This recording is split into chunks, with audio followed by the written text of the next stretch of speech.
Hello नमस्कार दोस्तों। सीधे आते हैं मुद्दे की बात पर। जैसा कि हम राजस्थान करंट अफेयर्स की बात करते हैं और आज एक बार फिर मैं आप सब लोगों के सामने हाजिर हूं, तो बिना किसी देरी के आपका एक मिनट भी मैं जाया नहीं करते हुए सीधे आते हैं काम की बात पर।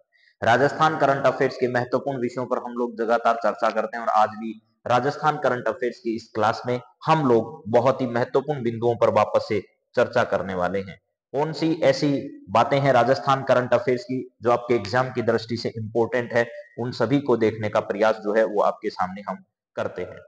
तो चलिए सर, पहली बातचीत की शुरुआत हम लोग करें। उससे पहले राजस्थान की ये धोरों की धरती आपके सामने है और राजस्थान करंट अफेयर्स की ये क्लास अब लगातार आपके सामने बनी रहेगी।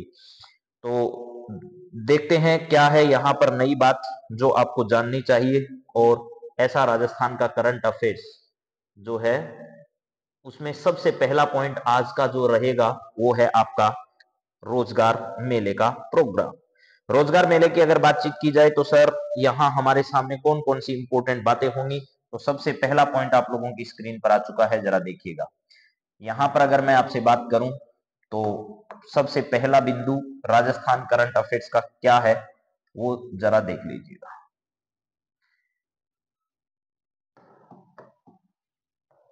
सबसे पहली बात सर हमारे सामने जो है वो रोजगार उत्सव और युवा महोत्सव का है। राजस्थान के मुख्यमंत्री ने 12 तारीख को जोधपुर से इस रोजगार मेले का उद्घाटन किया है, जिसमें अधिकांश रोजगार उन्मुखी युवाओं को रोजगार के लिए सर्टिफिकेट प्रदान किए गए और ये आश्वासन दिया गया कि आपको राजस्थान में भ्रष्टाचार मुक्त रोजगार के अवसर जो है वो प्रदान किए जाएंगे।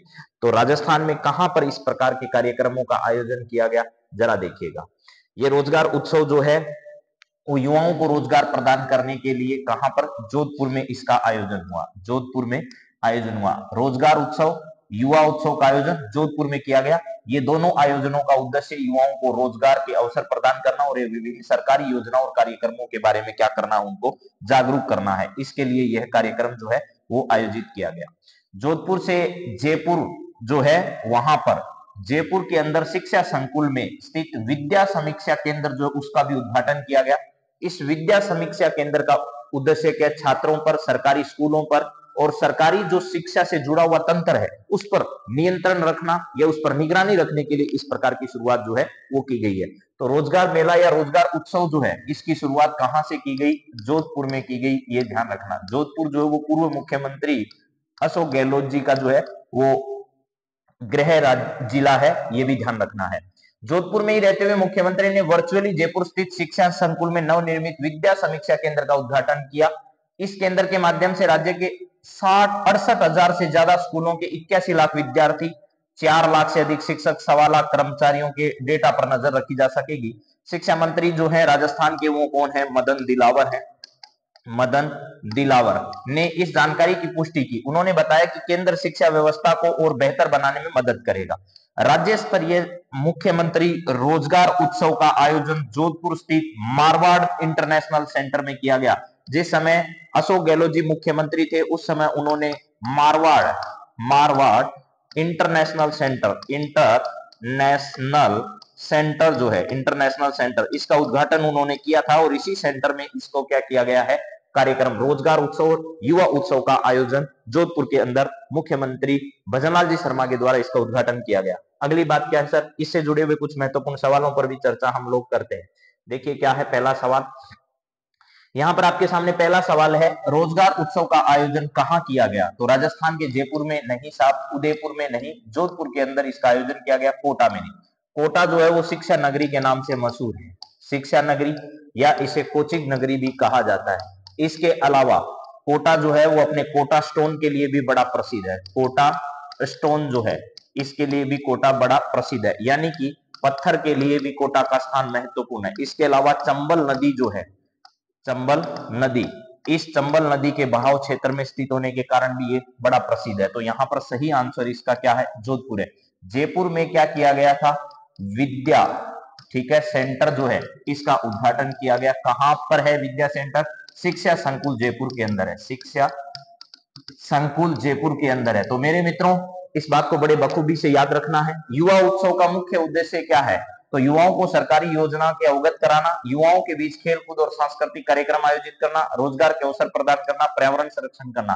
तो युवाओं को सरकारी योजना से अवगत तो कराना है, युवाओं के बीच खेलकूद और सांस्कृतिक कार्यक्रम भी आयोजित करना है, रोजगार के अवसर भी उन्हें प्रदान करना, पर्यावरण संरक्षण। लेकिन सबसे सही जवाब है युवाओं के बीच जो है खेलकूद और सांस्कृतिक कार्यक्रमों का क्या करना है, आयोजन करना है इसके माध्यम से। ये देखिए रोजगार उत्सव का और युवा सम्मेलन का आयोजन मुख्यमंत्री की उपस्थिति में जो है वो जोधपुर में इसका आयोजन किया गया था। इसको आप लोग अच्छे से देख सकते हैं। अगली बात भी करें तो यहाँ पर ये आयोजन जो है वो किया गया कहां पर, तो जोधपुर के अंदर 12 दिसंबर 2024 को इसका आयोजन जो है वो किया गया। चलिए सर नेक्स्ट बात बताइए। अगला पॉइंट आपकी स्क्रीन पर देखिए दोस्तों, मैं आप लोगों से बहुत ज्यादा लंबा समय आपका वेस्ट नहीं करना चाहता, इसलिए सीधे काम के बिंदुओं पर कोई भी इधर उधर की बात ना करते हुए आप सिर्फ अपने सवालों पर फोकस करिए और करंट अफेयर्स को मजबूत करने का प्रयास करिएगा।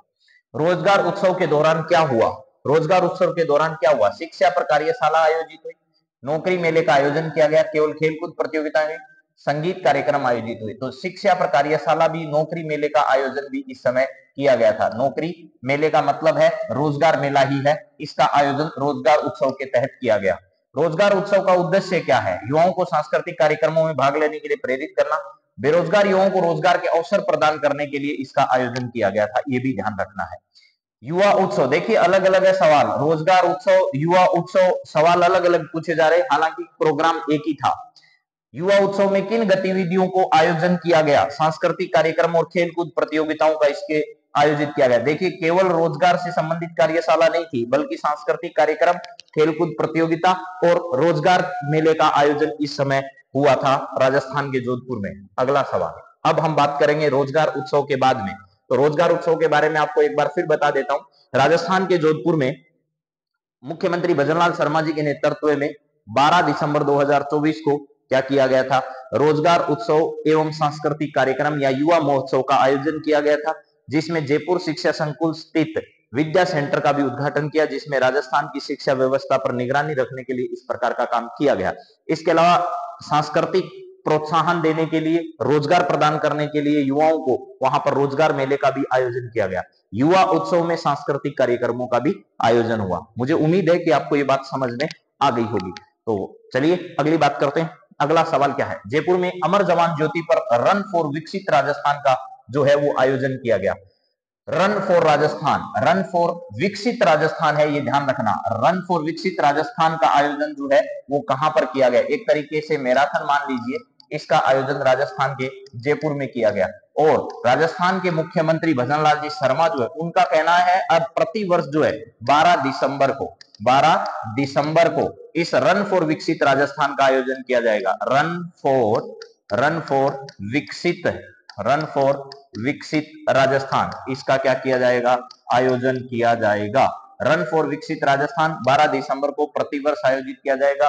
ये राजस्थान के मुख्यमंत्री जी हैं, इनका कहना है। ये देखिए सुबह सुबह दौड़ लगाई मुख्यमंत्री जी ने रन फॉर विकसित राजस्थान के लिए।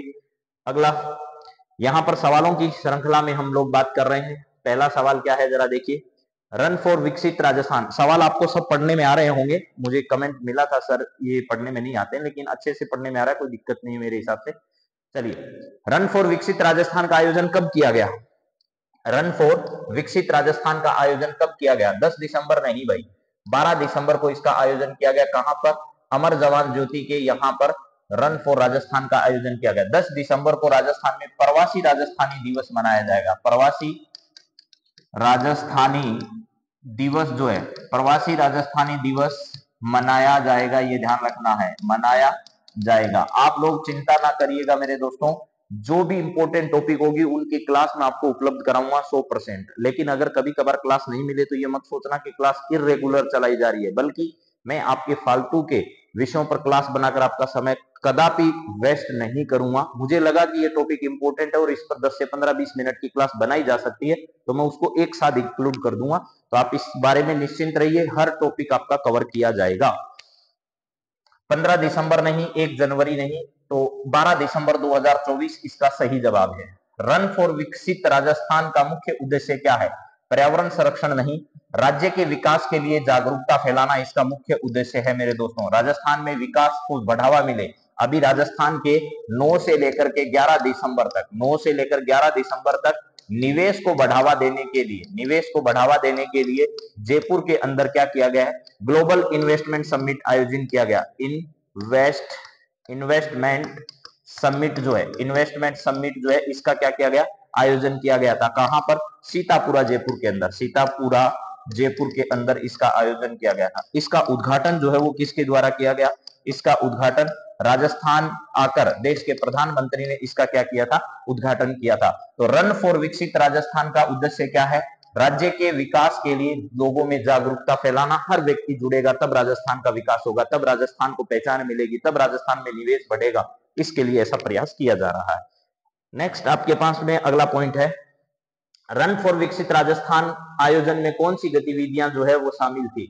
रन फॉर राजस्थान में कौन कौन सी गतिविधियों को शामिल किया गया, पेंटिंग प्रतियोगिता हुई, मैराथन और स्वास्थ्य संबंधी कार्यक्रम, खाना पकाने की प्रतियोगिता, सांस्कृतिक कार्यक्रम। तो इसमें मैराथन हुई और स्वास्थ्य संबंधी अनेक कार्यक्रमों का आयोजन किया गया। यानी एक तो मैराथन दौड़ का आयोजन किया गया, मैराथन दौड़ जो है इसका आयोजन किया गया, और इसके अलावा स्वास्थ्य संबंधी अन्य कार्यक्रमों का भी इसमें आयोजन किया गया। ये ध्यान रखना। इस कार्यक्रम के अवसर पर आपने अभी अभी फोटो देखी होगी पीछे में, राजस्थान की अवनी लेखरा जो है यहाँ पर आपको नजर आ रही है। कौन है, अवनी, ठीक है, अवनी लेखरा। इसको क्या किया गया है, 3 लाख रुपए का चेक जो है वो राजस्थान के मुख्यमंत्री के द्वारा अवनी लेखरा को प्रदान किया गया है। यहां पर अगला सवाल, रन फॉर विकसित राजस्थान, रन फॉर विकसित राजस्थान किस उद्देश्य से आयोजित किया गया। राजस्थान के ऐतिहासिक स्थलों की यात्रा करने के लिए, राजस्थान के विकास को बढ़ावा देने के लिए इस रन फॉर राजस्थान का जो है वो आयोजन हुआ। रन फॉर राजस्थान का उद्देश्य एक ही था, राजस्थान के विकास के लिए लोगों में जागरूकता पैदा करना। राजस्थान के मुख्यमंत्री भजनलाल शर्मा जी का कहना है कि अब इस रन फॉर राजस्थान का आयोजन प्रति 12 दिसंबर को किया जाएगा। इसी प्रकार उन्होंने 10 दिसंबर के बारे में कहा कि प्रवासी राजस्थान दिवस अब हर वर्ष 10 दिसंबर को मनाया जाएगा, और ये आयोजन हो रहे हैं राजस्थान सरकार के 1 वर्ष के पूर्ण होने के अवसर पर। और अभी हाल ही में जयपुर में किसान सम्मेलन का आयोजन भी होने वाला है। रन फॉर विकसित राजस्थान किसने आयोजित किया था, राजस्थान राज्य सरकार ने, निजी संगठनों द्वारा, राजस्थान पर्यटन विभाग द्वारा, राजस्थान विश्वविद्यालय द्वारा। तो ये ध्यान रखना, रन फॉर विकसित राजस्थान का जो आयोजन है वो राज्य सरकार के द्वारा किया गया था। किसके द्वारा, राज्य सरकार ने इसका आयोजन किया। यानी राजस्थान की जो सरकार है, जिसके मुखिया कौन है भाई, राजस्थान के सीएम है, और सीएम कौन है, भजनलाल शर्मा जी है। भजनलाल शर्मा जो है उनके नेतृत्व में इसका क्या किया गया, आयोजन किया गया था। ऐसा आपको ध्यान रखना है। चलिए नेक्स्ट सवाल। अब हम लोग कुछ और सवालों पर आप लोगों से रूबरू हों, उसके साथ साथ मैं आपको जीके के कुछ और सवाल भी बता देता हूं। देखिए हमारे यहाँ अगला सवाल जो है वो देखो पहले, ठीक है। फिर हम लोग भरतपुर जिले के पर्यटन स्थलों के बारे में भी आज आपसे चर्चा करेंगे, क्योंकि पिछले क्लास में मैंने दौसा जिले के पर्यटन स्थलों के बारे में चर्चा आप लोगों से की थी। अब सवाल पढ़िए और इसका जवाब देने का प्रयास आप लोग करिएगा। बताओ जरा। हाँ जी सर, क्या है मामला, बोलिए। हाल ही में राजस्थान के किस जिले में एक बड़ी सौर ऊर्जा परियोजना का उद्घाटन हुआ है। तो मैंने कल भी बताया था, केंद्रीय जो हमारे सौर ऊर्जा मंत्री है, केंद्रीय ऊर्जा मंत्री जो है, केंद्रीय ऊर्जा मंत्री, उन्होंने कहा था कि राजस्थान में हम लोग 1000 मेगावाट का नया सौर ऊर्जा प्लांट भी लगाएंगे। तो अभी हाल ही में राजस्थान के किस जिले में एक बड़ी सौर ऊर्जा परियोजना का उद्घाटन हुआ है। तो जैसलमेर, बाड़मेर, जोधपुर और जयपुर, इनमें से कौन सा जिला है जिसके अंदर इस बड़ी सौर ऊर्जा परियोजना का क्या किया गया, उद्घाटन किया गया। तो राजस्थान के जैसलमेर जिले में, राजस्थान के कौन से जिले में, जैसलमेर जिले के अंदर अभी हाल ही में एक बड़ी सौर ऊर्जा परियोजना जो है इसका उद्घाटन किया गया। देखिए राजस्थान के इस बॉर्डर से जुड़े हुए जो जिले आपको पता है, उन सब जिलों में सौर ऊर्जा की विपुल संभावना है। सौर ऊर्जा की क्या है, विपुल संभावना है। और राजस्थान में से सोलर एनर्जी इंटरप्राइजेज जोन जो है, सीज जिसको अपन लोग कहते हैं, क्या है, सीज, उसकी भी स्थापना।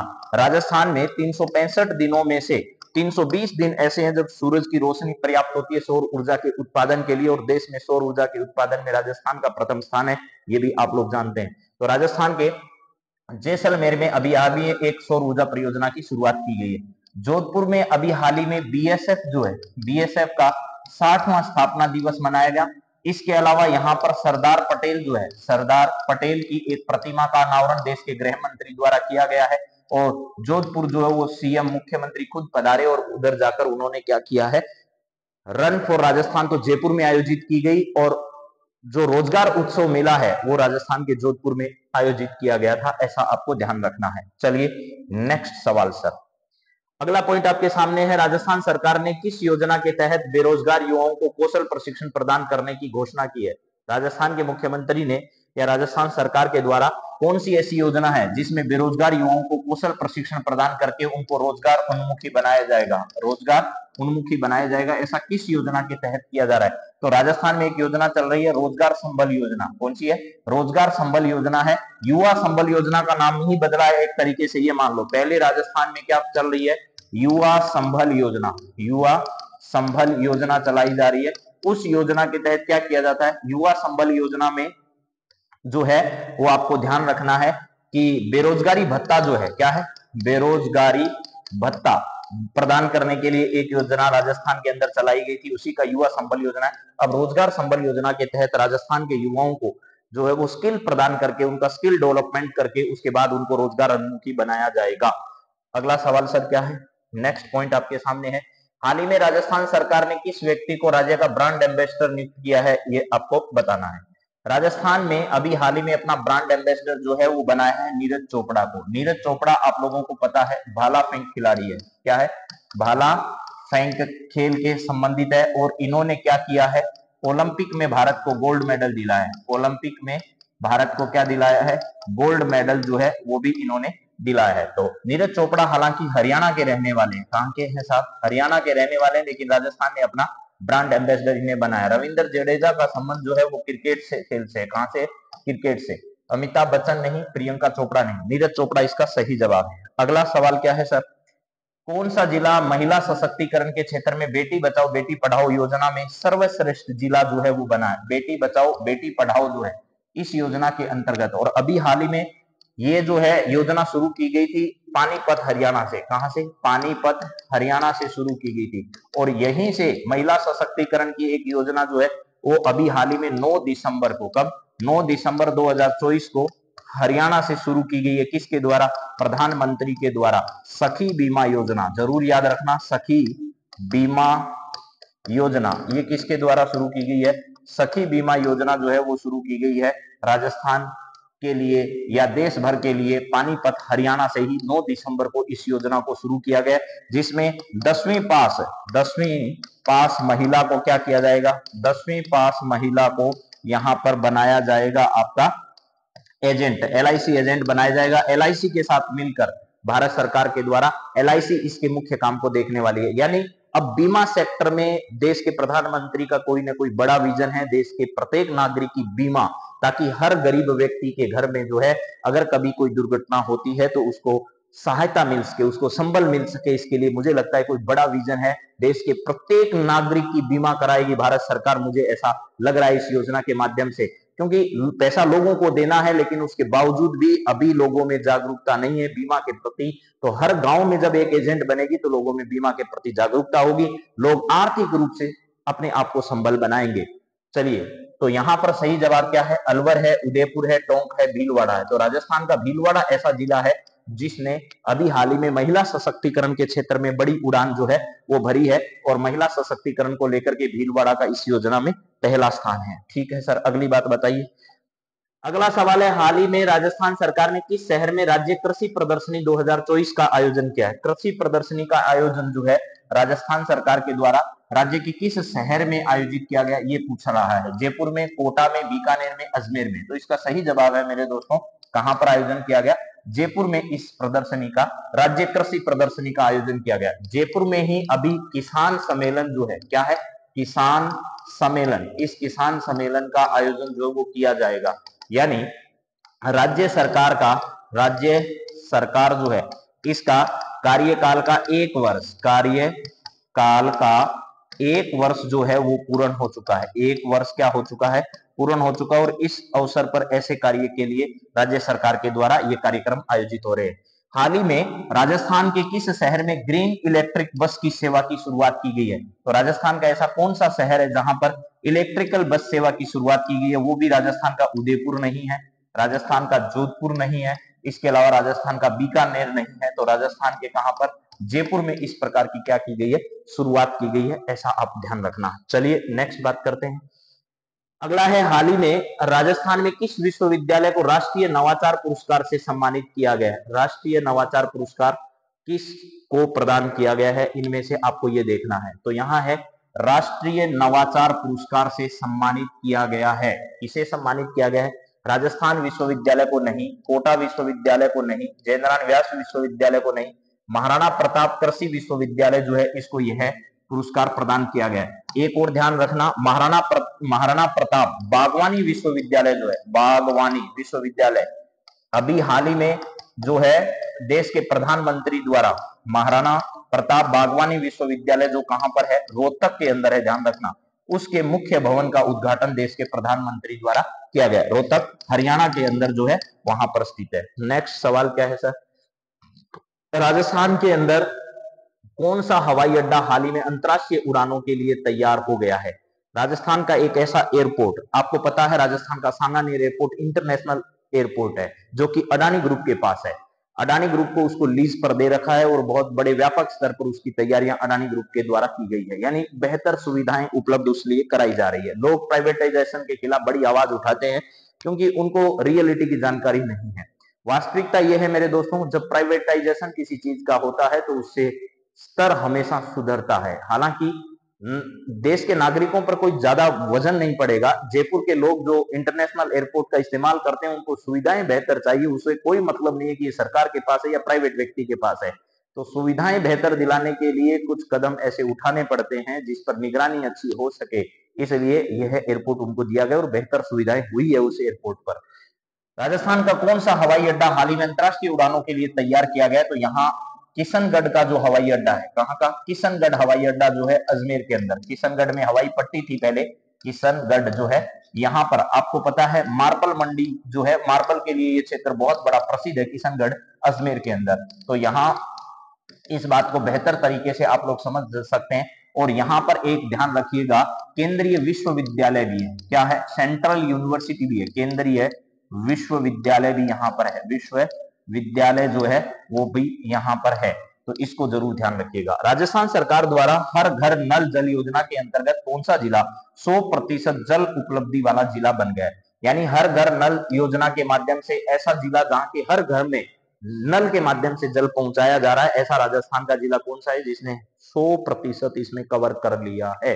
तो ऐसा राजस्थान का जिला जो है वो आपका नागौर नहीं है, पाली नहीं है, और इसका सही आंसर है हनुमानगढ़ है, दौसा भी नहीं है। दौसा के बारे में मैंने आपको बताया था, दौसा बड़ गुजरों की राजधानी हुआ करता था और दौसा में कई आबानेरी, हर्षद माता का मंदिर, ये सब मैंने आप लोगों को बताए होंगे पिछली क्लास अगर आपने राजस्थान करंट अफेयर्स की देखी है तो। हनुमानगढ़ जो है वो भी जरूर ध्यान रखना है। हनुमानगढ़ का किला जो है उत्तरी तरफ से राजस्थान की सुरक्षा में मजबूत है और हनुमानगढ़ के किले में कई प्रकार के, हनुमान जी का बड़ा प्रसिद्ध मंदिर यहाँ पर भी इस हनुमानगढ़ के किले के अंदर है। तो मेरे हिसाब से ये सारी बातें आपको समझ आई होगी। इसके बाद अगला सवाल, किस ऐतिहासिक धरोहर को राजस्थान पर्यटन विभाग ने हाल ही में स्मार्ट पर्यटक स्थल क्या कर दिया है? घोषित कर दिया है। राजस्थान सरकार के द्वारा अभी हाल ही में स्मार्ट पर्यटक स्थल किस स्थान को घोषित किया है, ये आपको बताना है। स्मार्ट पर्यटक स्थल किस स्थान को घोषित किया है? कुंभलगढ़ का किला नहीं, अभी हाल ही में कुंभलगढ़ महोत्सव, जरूर ध्यान रखना। क्या है? कुंभलगढ़ महोत्सव, जरूर ध्यान रखिएगा आप लोग, ठीक है। और एक 22 दिसंबर को उत्सव मनाया जाना है राजस्थान पर्यटन विभाग द्वारा, ऐसा भी आपको ध्यान रखना है। चित्तौड़गढ़ का किला चित्तौड़गढ़ में, रणथंभौर का किला रणथंभौर सवाई माधोपुर में, आमेर का किला इसका सही जवाब है मेरे दोस्तों। क्या है? आमेर का किला जो है वो राजस्थान पर्यटन विभाग द्वारा ऐतिहासिक धरोहर है। स्मार्ट पर्यटक स्थल भी इसे क्या किया गया है? घोषित किया गया है। ठीक बात है सर। अब ये सारी बातें मैंने आपको बता दी है। शिक्षा संकुल में विद्या समीक्षा केंद्र बनाया गया है। इस पर रोजगार उत्सव का आयोजन भी हमने देख लिया है। रोजगार उत्सव में रोजगार प्रदान करने वाले रन फॉर विकसित राजस्थान के बारे में बात की। अब हम राजस्थान के एक जिले के महत्वपूर्ण पर्यटक स्थलों के बारे में भी आपको जानकारी उपलब्ध कराएंगे। और आज का हमारा राजस्थान का जिला है जिला भरतपुर। तो भरतपुर के बारे में कुछ बातें हो जाए, चलिए जरा देखते हैं। हालांकि नए जिले बनने के बाद कुछ स्थान आप लोग कहेंगे कि सर ये इधर है, ये इधर है, लेकिन आपको मुख्यतः पता होना चाहिए ये जानकारियां। भरतपुर की अगर बातचीत की जाए तो विश्व धरोहर घाना पक्षी अभ्यारण्य जो है वो पर्यटकों के लिए भरतपुर मूलतः पक्षी विहार है। भरतपुर का नाम भगवान श्री रामचंद्र जी के भ्राता भरत के नाम पर रखा गया है। दूसरे भाई लक्ष्मण भरतपुर के राज परिवार के कुल देवता के रूप में प्रतिष्ठित है। इनके नाम ही राजमोहरे राजचिन्ह यहाँ देखने को मिलते हैं। 5वीं शताब्दी ईसा पूर्व मत्स्य राज्य विकास के साथ ही यहाँ का इतिहास जुड़ा हुआ है। 18वीं सदी के आरंभ में यानी मत्स्य संघ जो है वो भी आपने देखा होगा, अलवर है, भरतपुर है, धौलपुर है, करौली है, ऐसा आपने देखा होगा। 18वीं सदी के महाराजा सूरजमल ने इस कबीले के मुखिया खेमकरण को हराकर भरतपुर की नींव रखी। इन्होंने शहर का विस्तार कई किले, महल, डीग और सुंदर महल जो है वो इस क्षेत्र में बनाए। ये आप लोग सुबह का नजारा देख सकते हैं। यहाँ का घना पक्षी अभ्यारण्य जो विश्व धरोहर स्थल है वो आपके सामने है। अब भरतपुर के कुछ और महत्वपूर्ण स्थानों की अगर बातचीत की जाए, भरतपुर का महल और संग्रहालय जो है वो भी आपके सामने है। भरतपुर का महल और संग्रहालय जो है उससे संबंधित बात। महल परिसर के कमरा खास में एक संग्रहालय है। भरतपुर की कला, संस्कृति, मूर्तियां, सैकड़ों शिल्प और प्राचीन शस्त्र प्रदर्शित किए गए हैं। मुगल और राजपूत स्थापत्य कला के मिश्रण से ओतप्रोत महाराजाओं द्वारा समय समय पर यह महल निखरता रहा है। महल के कक्ष सुंदर अलंकृत टाइलों से सजाए गए हैं। इस महल को देखकर शाही वैभव का अंदाजा जो है वो लगाया जा सकता है। तो भरतपुर में एक सुंदर महल बना है और उसी के अंदर जो है वो संग्रहालय की भी स्थापना की गई है। भरतपुर संग्रहालय के नाम से, उसे म्यूजियम के नाम से जाना जाता है। अब हम लोग भरतपुर में एक बहुत प्रसिद्ध जगह जिसका नाम है गंगा मंदिर, क्या है, गंगा मंदिर, उसकी भी बात करते हैं। ये भरतपुर का गंगा मंदिर है, आप लोग जो देख पा रहे होंगे। गंगा मंदिर कहाँ का है, भरतपुर का। भरतपुर का लोकप्रिय मंदिर है। राजपूत, मुगल व द्रविड़ स्थापत्य कला जो है, कौन सी स्थापत्य कला, द्रविड़ स्थापत्य कला, जो कि मुख्यतः कहां पर, दक्षिण भारत में आप लोगों को देखने को मिलती है। दक्षिण भारत में स्थापत्य शैली का सुंदर मिश्रण है। इसमें मुगल शैली का भी प्रयोग हुआ है, प्लस इसमें राजपूत शैली का भी प्रयोग हुआ है। राजपूत शैली, कई शैलियों को मिलाकर इस मंदिर को बनाया गया है। यह मंदिर महाराजा बलवंत सिंह द्वारा, किसके द्वारा, बलवंत सिंह द्वारा, बलवंत सिंह द्वारा 1845 के अंदर इसको बनाया गया था। 90 वर्षों तक इसका जो है वो निर्माण कार्य चला, ऐसा कहा जाता है। उनके उत्तराधिकारी राजा ब्रिजेंद्र सिंह ने इस मंदिर में देवी गंगा की नई नदी की मूर्ति स्थापित की थी। ऐसी मान्यता है कि इसके निर्माण के लिए राज्य के सभी कर्मचारी तथा समृद्ध लोगों ने 1 माह का अपना वेतन दान दिया था। यहाँ मुख्य आकर्षण भगवान कृष्ण और लक्ष्मी नारायण और शिव पार्वती की मूर्तियां हैं। गंगा सप्तमी और गंगा दशहरे के अवसर पर यहाँ बड़ी संख्या में लोग जो है वो इस गंगा मंदिर में अपने गंगा के दर्शन करने आते हैं। अगला, केलादेव घना राष्ट्रीय उद्यान जो है वो आप लोग देख पा रहे होंगे इमेज में। बहुत शानदार शानदार इमेज मैंने आपके सामने यहाँ पर इंक्लूड की है। उम्मीद करूंगा कि आपको ये क्लास बेहतर लगेगी। धीरे धीरे करके बहुत सारे सुधार आप लोगों के लिए इसमें किए जा रहे हैं और आपके कमेंट जो हैं वो मुझे और ज्यादा ऊर्जा प्रदान जो है वो इसमें करेंगे। तो यह आपके सामने है कौन सा मंदिर, ये मंदिर नहीं है, सॉरी, यहाँ पर है आपका केवलादेव घना राष्ट्रीय उद्यान। ठीक है, घना या केवलादेव। केवलादेव जो है करौली की माता केला देवी का नाम आपने सुना होगा। 1971 में संरक्षित पक्षी अभ्यारण्य तथा 85 में इसे विश्व धरोहर में शामिल किया गया। 1985 में इसे क्या किया गया, यूनेस्को जो है, यूनेस्को, ये यूनाइटेड नेशन का एक भाग है यूनेस्को, इस विश्व धरोहर सूची में इसे शामिल किया गया। हजारों की संख्या में यहाँ दुर्लभ पक्षी और प्राणी पाए जाते हैं। 230 प्रजातियां यहाँ पक्षी की देखी जा सकती है। 18वीं सदी के मध्य में भरतपुर के दक्षिण पूर्व में एक छोटे से जलाशय के रूप में घना पक्षी विहार निर्मित किया गया था और आज इसे विश्व का सबसे ज्यादा शानदार व आकर्षक पक्षी विहार होने का गौरव भी प्राप्त है। भारतीय सारस, क्रेन, साइबेरियन क्रेन, जल मुर्गी, चीनी मुर्गी, हेरन, पेंटेड स्टार्क, ये जो सारी प्रजातियां यहाँ पर देखी जा रही है।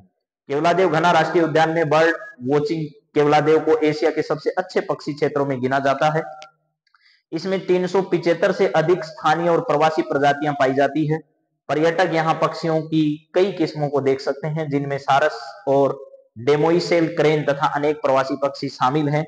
इसके अलावा यहाँ पर सियार, लकड़बग्घा, मछली पकड़ने वाली बिल्ली, जंगली बिल्ली, नीलगाय, सांबर, हाला, हिरण आदि, जंगली सुअर आदि देखे जा सकते हैं। तो ये राजस्थान का एक बहुत ही प्रसिद्ध स्थान है, इसको जरूर ध्यान रखना है। अब लोहागढ़ का किला भरतपुर का एक बहुत ही प्रसिद्ध स्थान है। लोहागढ़ का किला जो अपने आप में शक्ति विजय का प्रतीक माना जाता है। नाम से ही प्रभावित करने वाला यह किला कई ब्रिटिश हमलों का सामना कर चुका है। अंत ब्रिटिश सैन्य अधिकारी ऑर्थर वेल्सले ने इस पर कब्जा कर लिया था। इसके मजबूत गेट अष्ट धातु व लकड़ी के बने हैं। आपको पता होगा दिल्ली से, कहां से, दिल्ली से तक उखाड़ के ले आए थे। दुश्मनों से बचने के लिए इनके चारों ओर गहरी खाई बनाई है जिसमें पानी भर दिया जाता है। किले के अंदर सुंदर स्मारकों में कोठी खास है, महल खास है, मोती महल है इसके अंदर, और किशोरी महल भी इसके अंदर है। तो आपसे पूछा जा सकता है किशोरी महल राजस्थान के किस किले से संबंधित है? किशोरी महल इसी के अंदर है। किशोरी महल महाराजा सूरजमल ने मुगलों और अंग्रेजों पर विजय प्राप्त करने के पश्चात इसके अंदर दो बुर्ज बनवाए, जिसमें एक का नाम है जवाहर बुर्ज। क्या है? एक का नाम है जवाहर बुर्ज, और मुगलों पर विजय के बाद जवाहर बुर्ज बनाया गया, और अंग्रेजों पर विजय प्राप्ति के बाद फतेह बुर्ज का निर्माण किया गया था। इसमें फतेह बुर्ज जो है, इस बुर्ज का यहां पर क्या किया गया? निर्माण। जवाहर बुर्ज और फतेह बुर्ज का संबंध किससे है? तो लोहागढ़ के दुर्ग से। ये ध्यान रखना, लोहागढ़ जो है उसके किले से संबंधित है आपका ये। इसके बाद में डीग की बात करें, हालांकि डीग के बारे में आप सब लोग जानते हैं कि सर भरतपुर के साथ क्यों पढ़ाया जा रहा है, लेकिन डीग डीग है, आप लोग इस बात को समझिएगा। डीग से जो है वो बड़ी राजघराने की लड़ाइयां भी आपने कई बार देखी होगी। भरतपुर से ये 32 किलोमीटर की दूरी पर है। जाट राजा बदन सिंह की राजधानी था ये। जाट राजा कौन सा है? बदन सिंह। बदन सिंह की क्या था भाई? ये बदन सिंह की राजधानी यानी कैपिटल के रूप में जो है जाना गया। कौन सा शहर? डीग। ठीक है। 1725 में उन्होंने यह महल इसके अंदर बनवाया। इस महल में बने बगीचे, फलों के पौधे, झाड़ियां, पेड़, अनूठी डिजाइन में फुआरे, दिल्ली और आगरा के मुगलों के बगीचों और महलों से प्रेरित होकर इसका निर्माण किया गया। दो बड़े पानी के टैंक, गोपाल सागर इसके अंदर है और रूप सागर है। ये सवाल जरूर ध्यान रखना है। कौन सा है साहब? गोपाल सागर। गोपाल सागर। और एक इसके अलावा है रूप सागर। रूप सागर और कौन सा? गोपाल सागर। ये दोनों जो है सरोवर या तालाब कह दीजिए, ये कहां पर है? डीग के महल के अंदर है। ठीक है। इस प्रकार की बातें इस महल से जुड़ी हुई है। डीग के महल और बगीचे वास्तुकला के परिपूर्ण तथा अति उत्तम जो है वो उदाहरण आपके सामने प्रस्तुत करते हैं। तो ये मेरे दोस्तों भरतपुर के, हालांकि सारी बात मैंने नहीं रखी है, कुछ बातें बची है जो अगली क्लास में भी इससे जुड़ी हुई हम रखेंगे। तो आप लोग सब अपनी तैयारी को और बेहतर करिए। आपका समय मैं बिल्कुल भी खराब नहीं करूंगा, लेकिन अंत में जाते जाते ये जरूर कहूंगा, क्लास देखने के बाद कमेंट करके मुझे जरूर बताइएगा आपको क्लास कैसी लगी। और प्रयास मैं खुद ही अपने स्तर पर आपके लिए बेहतर कंटेंट उपलब्ध करवाने का कर रहा हूं जो परीक्षा ओरिएंटेड हो, बिना किसी की इधर उधर की फालतू की बातों के आपका समय खराब किए हम सीधे मुद्दे से मुद्दे की बात करेंगे, ताकि आपको जीवन में सफलता मिले। और सफल होने के बाद अगर हमको याद रख पाए तो हम अपने जीवन को सार्थक मानेंगे। बहुत बहुत धन्यवाद। जय हिंद, जय भारत, जय जय राजस्थान। Thank you.